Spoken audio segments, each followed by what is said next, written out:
Hello viewers, welcome to Kadai Kitchen. இன்னைக்கு நாம பார்க்க போற recipe simple chicken biryani.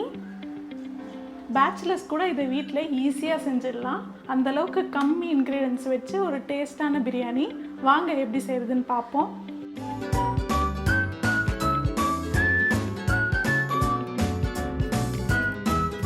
First ஒரு panல நாம எண்ணெய் ஊத்திக்கலாம்.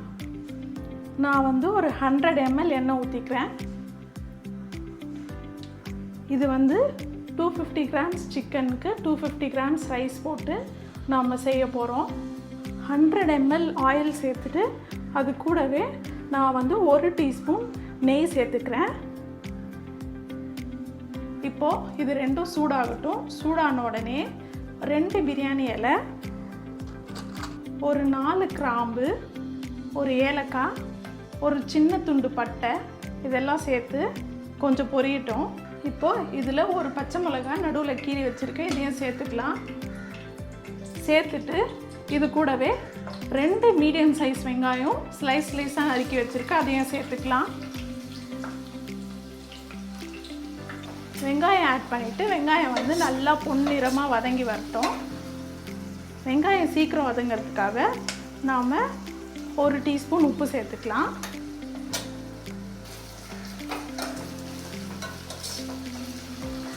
இன்னுமே வந்து வெங்காயம் கொஞ்சம் பொன்னிறமாக வதங்கட்டும். அந்த கேப்பில் நம்ம இஞ்சி பூண்டு பேஸ்ட்டோட சில பொருட்கள் சேர்த்து இந்த பிரியாணிக்கு தேவையான மசாலாவை வந்து ரெடி பண்ணிக்கலாம்.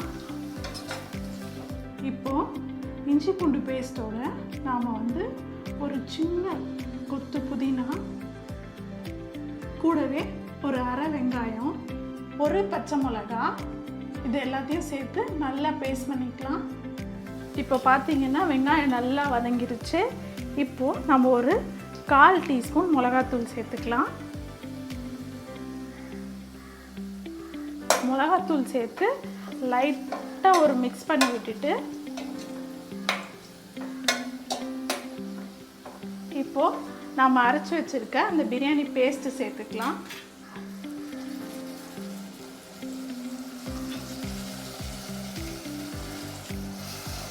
இப்போது இந்த பேஸ்ட் வந்து சிம்லேயே வச்சு நல்லா பச்சை வாசனை போகிற வரைக்கும் நல்லா வதக்கிக்கலாம்.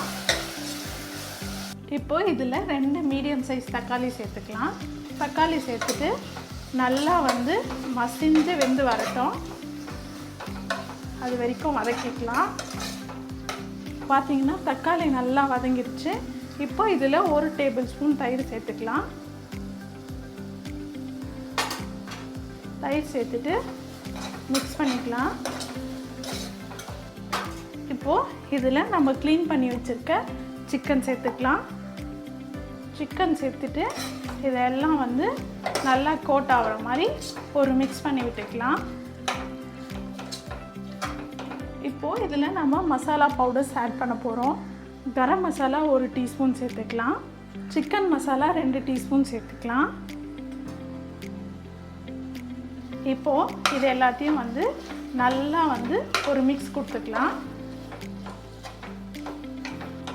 நம்ம மிளகாத்தூள் ஏற்கனவே சேர்த்துட்டோம், அதனால் இதுக்கப்புறம் சேர்க்க தேவையில்லை. சிக்கன் வந்து நல்லா வெந்து வரட்டும். இதில் டேஸ்ட் பண்ணிடுங்க. டேஸ்ட் பண்ணிவிட்டு சிக்கனுக்கு உப்பு இருக்கான்னு பார்த்துக்கோங்க. அதுக்கு தேவையான உப்பு மட்டும் இதில் சேர்த்துக்கோங்க. நான் ஒரு 1/4 டீஸ்பூன் உப்பு சேர்க்குறேன். இதை ஒரு மிக்ஸ் கொடுத்துட்டு சிக்கன் வந்து வேகட்டும். இப்போ பார்த்தீங்கன்னா சிக்கன் வந்து நல்லா எண்ணெய் பிரிஞ்சு வெந்து வந்திருக்கு. இப்போது இதில் நாம் தண்ணி சேர்த்துக்கலாம். 1 கப்பு அரிசிக்கு 1.5 கப்பு தண்ணின்ற மாதிரி நம்ம சேர்த்துக்கிறோம்.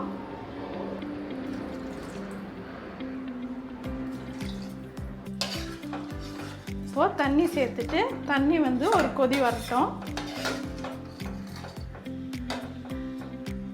இப்போது தண்ணி கொதிக்குது. இதில் வந்து நம்ம ஒரு 1/2 லெமன் வந்து பிழிஞ்சு விட்டுக்கலாம். பிழிஞ்சு விட்டுட்டு நாம் வந்து எடுத்து வச்சுருக்க புதினாவையும் சேர்த்துக்கலாம். நான் வந்து ஒரு 1/4 கட்டு புதினா வந்து எடுத்து வச்சுருந்தேன். அதில் கொஞ்சம் வந்து மசாலா அரைக்கிறதுக்கும் கொஞ்சம் வந்து மேலே தூரத்துக்கும் எடுத்து வச்சுக்கிட்டேன். இப்போது இதை வந்து லைட்டாக ஒரு மிக்ஸ் பண்ணி விட்டுட்டு இப்போது நாம் வந்து அரிசி சேர்த்துக்கலாம். நான் வந்து சீரக சம்பா அரிசி எடுத்திருக்கேன்.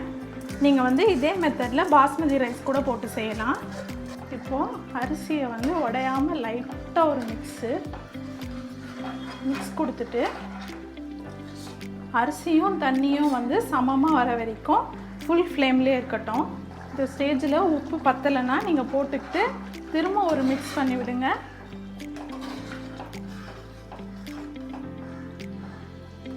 மிக்ஸ் பண்ணி விட்டுட்டு இப்போ இந்த ஸ்டேஜில் இதை வந்து நம்ம சிம்மில் வச்சுட்டு ஒரு தட்டு போட்டு இதுக்கு மேலே வந்து ஒரு பாத்திரத்தில் தண்ணி பிடிச்சி வச்சுருங்க. நல்லா வெயிட்டாக வந்து இருக்கட்டும். க்ளோஸ் பண்ணி விட்டுட்டு கரெக்டாக வந்து ஒரு 10 மினிட்ஸ் கழித்து ஓப்பன் பண்ணிக்கலாம். நம்மளோட சூடான சுவையான சிக்கன் பிரியாணி தயார்.